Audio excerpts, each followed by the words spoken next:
thank you for joining Wars of the Rosies. As we continue with part 12, Testimony of Edward Livingston, from the Mystic Tide, Book the Third, The Testimony, by Albert G. Mackey. Testimony of Edward Livingston.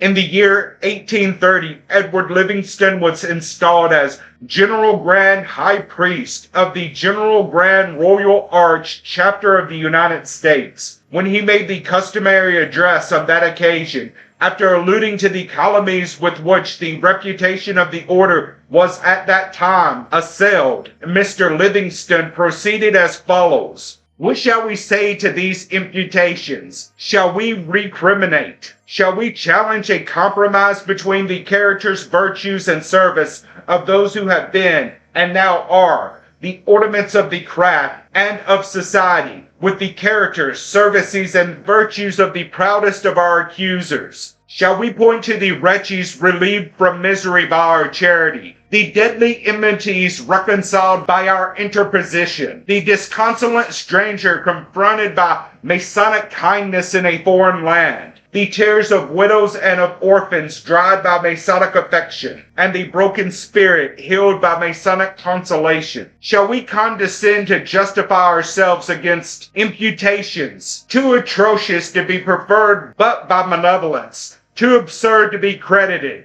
but by the grossest ignorance? Or ask whether any American can doubt about the purity of principle in a society where Washington and Warren and Clinton have presided, to which Franklin and Montgomery and so many of our revolutionary heroes and statesmen belong, whose lives were passed in the service of their country, who honored it while living by their virtues and who died in its defense, and of which Jackson and Lafayette and 1,000 others whom the people have delighted to honor are actual members. Indignation is natural when we hear the society to which we belong accused of prompting by its doctrine a detestable crime, and we are on every occasion tempted to ask with warmth, how is it that, even supposing a foul murder to have been committed by Masons, and that they were incited to it by Masonic enthusiasm, and a male perversion of its principles, how is it that you can, on this account,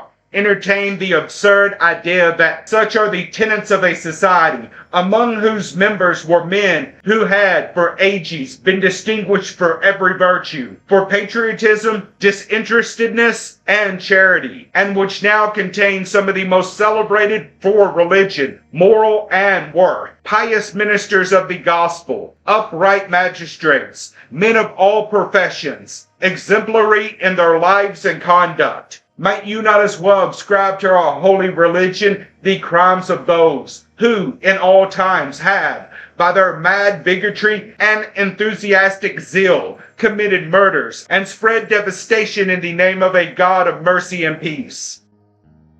Thank you for watching, and please don't forget to share, like, subscribe, and comment. And if you can, please consider donating to Wars of the Rosies. Links to PayPal and Patreon are in the description. Thank you so very much.